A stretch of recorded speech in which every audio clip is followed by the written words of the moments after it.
How can you be sure that your supplements contain quality ingredients? Does higher price equal higher quality? How do I know a supplement company is legit? How to know if a brand is trustworthy and of quality. I've been in the supplement space for quite a long time now, not only because it's a part of my career, but also just from my own personal journey, from trying to bulk up, trying to use these supplements in order to bulk up and to support my journey in the gym. But before this, I had absolutely no clue which supplements were good and which ones were bad and which ones worked and which ones didn't work. What brands should I be trusting? What products would actually help me? What should the dosages be? Is there anything that I should be looking at on the bottle that might want to inform my decision? And now that I've been in the industry for a number of years, I'm able to give you a blueprint on which supplements that you should pick and which ones that you shouldn't. And also how to pick the brands that you buy these supplements from as well. This same blueprint helped me achieve my body transformation that I achieved over the last 18 months, where I went from 70 kilograms after my marathon to 86 kilograms. That is around where I'm at today. Like and subscribe and join my Discord where you can message me and I can help you on your fitness journey. So the first tip that I would give you, and this might be controversial, avoid TikTok Shop. I'm only saying this because I don't think it's regulated at all. There's a lot of products that you will see on the TikTok Shop. For example, I know there's a CMOS and there's like a Lion's Mane one that's on there. And working in the industry, that simply cannot be the actual product that it is because it's way too cheap. Like you'll find supplements on there that will be like an expensive product, but it'll be like £7. And that's just completely not achievable. In my opinion, the TikTok Shop, whilst it is good for finding deals for a number of different things, when it comes to things that you're actually putting into your system, things that you are paying money for it to have an effect on you through you actually ingesting it, you need to make sure that you're actually getting what you want. You need to make sure that you know exactly what's going into your body, and I do not believe and I do not trust the TikTok Shop.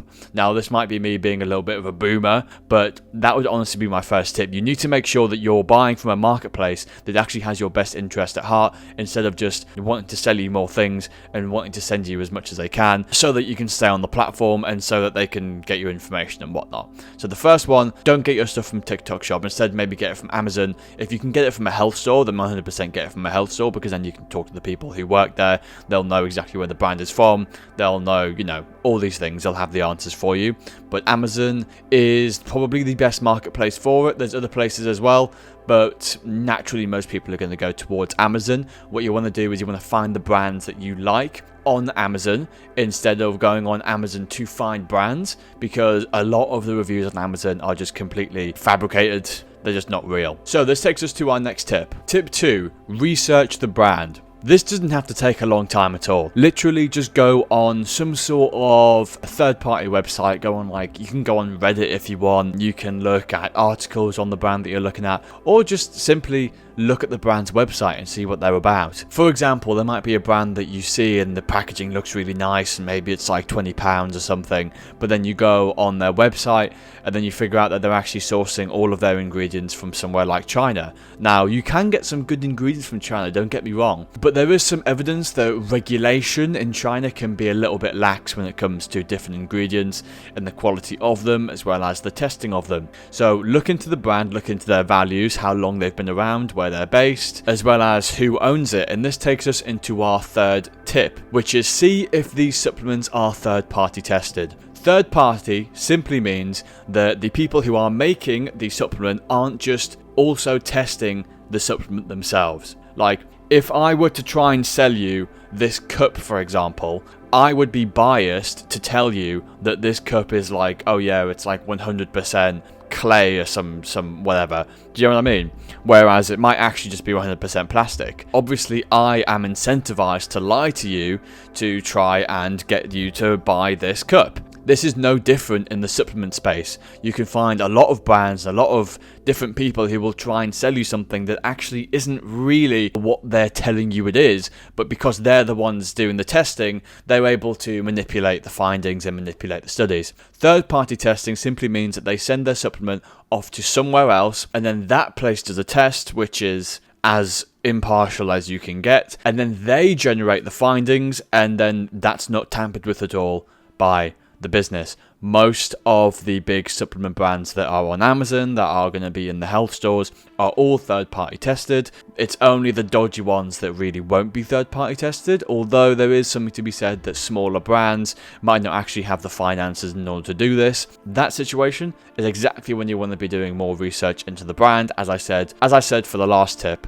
But in conclusion, if it is a bigger brand, if it's one that you've been seeing a lot, that's been marketed a lot on TikTok or Instagram, or you've even been seeing it like out and about, try and make sure that it's third party tested. This won't be very hard at all. Literally just look up like, My Protein third party testing, and then it'll come up with like whatever they do. Yeah, we conduct third party testing. But this takes us on to tip 4. You notice that I was talking about My Protein there. My Protein do a number of products. They do the powders, they do the gummies, they do the capsules, and they do the tablets. I'm here to tell you this is something that I feel very strongly about. If you're going to buy supplements, only buy capsules, don't buy tablets, and definitely don't buy gummies. Tablets, for a first, have so much stuff in them that is just completely unneeded. Whether this be sweeteners, which is just so common, where it kind of just counteracts the goodness that you're actually trying to get from the supplement itself. It will also have like bulking agents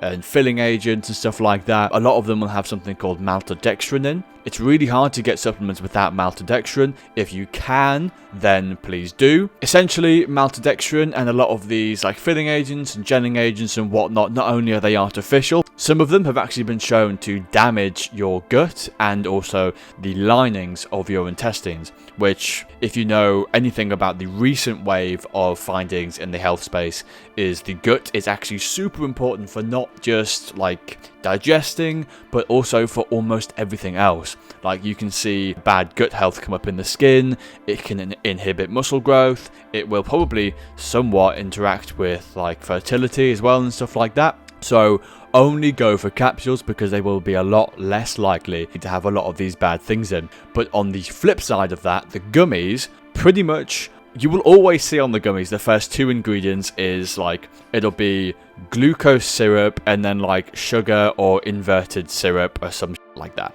It's like classic ultra processed food.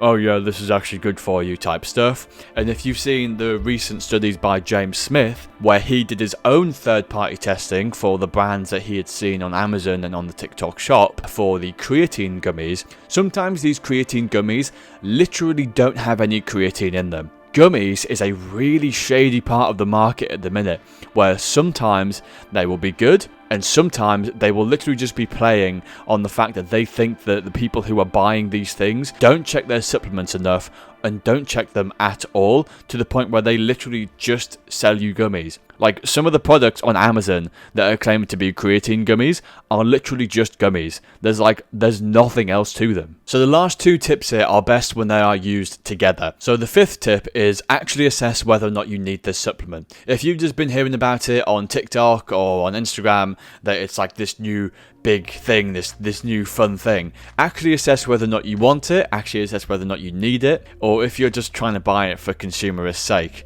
For example, there's a lot of guys out there who is like, they appear very healthy and it seems that they have the symptoms of healthy testosterone, but yet they will still take testosterone, which is a relatively unfounded supplement that doesn't have that many tests on them, and if they do, there's like a grey area around whether or not they are ethical or not, and they're trying to take that to increase their testosterone from an artificial point of view, similar to people who do like steroids. And there's just really no point for something like that because you just don't need it. This goes hand in hand with seeing if a supplement is actually just a trendy supplement or if it's one that's recently being talked about that's actually been around for a long time. For example, we can talk about what I was talking about just a moment ago, testosterone. This is a new supplement that is very trendy but doesn't have a lot of studies towards it. Whereas you might talk about something like zinc, for example, which has been around for ages, but only recently has it been picking up traction in terms of people really singing its praises. So part of the blueprint that I would map out for you here, try and get supplements that have been around for a long time, that people know are good, that people know work. Maybe get like 6 of them, maybe 5. Use the advice that I've I've told you in this video, make your own supplement stack made out of around 6 of them, and then if you want to add terkestrone, Fedosia agrestis, Tonga Ali, these new trendy, this like sea moss and lion's mane one, if you want to add these more trendy supplements in, then add them in, but add them in on top of a bunch of supplements that you already have that have proven to work. If you want to know the best supplements for muscle growth, watch this video.